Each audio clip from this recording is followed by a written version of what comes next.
തൃശൂർ കുന്നംകുളം സ്വദേശിയായ സന്യാസിയുടെ മരണത്തിൽ ദുരൂഹതയെന്ന് കുടുംബം. ശ്രിബിൻ എന്ന ബ്രഹ്മാനന്ദ ഗിരിയാണ് കേരളത്തിലേക്കുള്ള യാത്രക്കിടെ തെലങ്കാനയിൽ വെച്ച് മരിച്ചത്. മരണത്തിന് മുൻപ് കുന്നംകുളത്തെ സുഹൃത്തിനെ വിളിച്ച് താൻ അപകടത്തിലാണെന്നും എന്തും സംഭവിക്കാമെന്നും പറഞ്ഞിരുന്നു. അതിനുശേഷം റെയിൽവേ ട്രാക്കിൽ നിന്നാണ് മൃതദേഹം കണ്ടെത്തിയത്.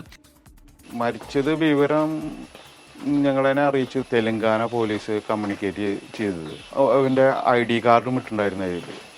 അപ്പോൾ നമ്മൾ വിചാരിച്ചത് ഒരു സാധാരണ ട്രെയിനിൽ നിന്നുള്ളൊരു വീഴ്ചയിലുണ്ടായ സംഭവമാണെന്നാണ് ഞങ്ങൾ ആദ്യം കരുതിയിട്ടുണ്ടായിരുന്നത്. ബ്രഹ്മാനന്ദഗിരിയുടെ ഒരു കൂട്ടുകാരൻ ലാൽ ശാന്തി എന്ന് പറയുന്ന ഒരു വ്യക്തി ഈ കുന്നംകുളം ഭാഗത്തുണ്ട്.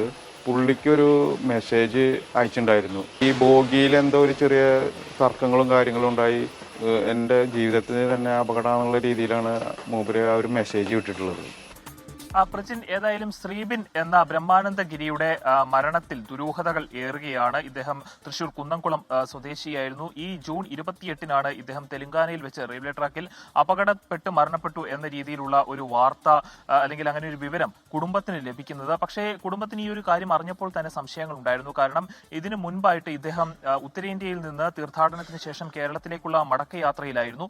ഇങ്ങനെ വരുമ്പോഴാണ് ട്രെയിനിൽ വെച്ച് തെലങ്കാനയിൽ വെച്ച് ഇത്തരത്തിലുള്ളൊരു ഇദ്ദേഹത്തിന് ചില അസ്വസ്ഥകരമായിട്ടുള്ള ചില കാര്യങ്ങൾ അനുഭവങ്ങൾ ഉണ്ടാവുകയും അതിനെ തുടർന്ന് ഇദ്ദേഹം തന്റെ കുന്നംകുളത്തുള്ള സുഹൃത്തിനെ വിളിക്കുകയും താൻ ചില അപകടാവസ്ഥയിലാണ് നിലനിൽക്കുന്നത് എന്ന് പറയുകയും ചെയ്തിട്ടുണ്ട്.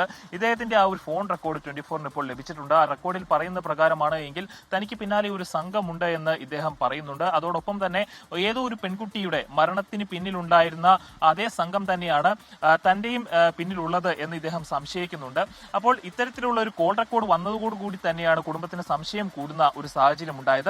ഏതായാലും ഇദ്ദേഹം സ്വന്തമായി ഫോൺ ഉപയോഗിക്കാത്ത ഒരാളാണ് ഈ ശ്രീബിൻ. അപ്പോൾ ഏത് ഫോണിൽ നിന്നാണ് ഇദ്ദേഹം വിളിച്ചത് എന്നൊരു സംശയമുണ്ട്.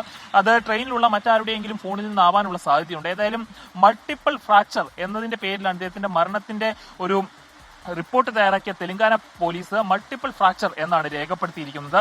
അതോടൊപ്പം തന്നെ കുടുംബത്തിന്റെ മറ്റൊരു സംശയം, ട്രെയിനിൽ നിന്ന് വീണതാണ് എങ്കിൽ, അതായത് തെലങ്കാനയിലെ റെയിൽവേ ട്രാക്കിലാണ് ഈ മൃതശരീരം ഉണ്ടായിരുന്നത്. ട്രെയിനിൽ നിന്ന് വീണതിന്റെ പരിക്കുകളൊന്നും ഈ മൃതശരീരത്തിൽ ഉണ്ടായിരുന്നില്ല എന്നും കുടുംബം ആരോപിക്കുന്നുണ്ട്. ഏതായാലും ഈ ഒരു വിഷയത്തിൽ പോലീസ് ഊർജിതമായിട്ടുള്ള അന്വേഷണം തുടങ്ങിയിട്ടുണ്ട് എന്നാണ് നമുക്ക് മനസ്സിലാക്കാൻ സാധിക്കുന്നത്. പക്ഷേ അന്വേഷണത്തിൽ ചില വെല്ലുവിളികളുണ്ട്. പ്രത്യേകിച്ചും അന്തർ സംസ്ഥാനമായി കിടക്കുന്ന ഒരു ക്രമസമാധാന പ്രശ്നം കൂടി അല്ലെങ്കിൽ ഒരു ക്രിമിനൽ ഇഷ്യൂ കൂടിയാണ് ഇത് നിൽക്കുന്നത്. അതുകൊണ്ട് തന്നെ ഇതിൽ കുറെ കൂടി തെലങ്കാന പോലീസിന്റെ സഹായം കേരള പോലീസിന് ലഭിക്കേണ്ടത് അത്യാവശ്യമാണ്. അപ്പോൾ അങ്ങനെ ഒരു പ്രതിസന്ധി നിലനിൽക്കുന്നുണ്ട്. അതുകൊണ്ട് തന്നെ പ്രത്യേകമായിട്ടുള്ള ഒരു അന്വേഷണ സംഘത്തെ തന്നെ ഈ ശ്രീബിന്റെ മരണവുമായി ബന്ധപ്പെട്ട് അന്വേഷണം നടത്തുവാൻ വേണ്ടി നിയോഗിക്കുവാനുള്ള സാധ്യതയുമാണ് നിലനിൽക്കുന്നത്. പ്രജിത്ത്.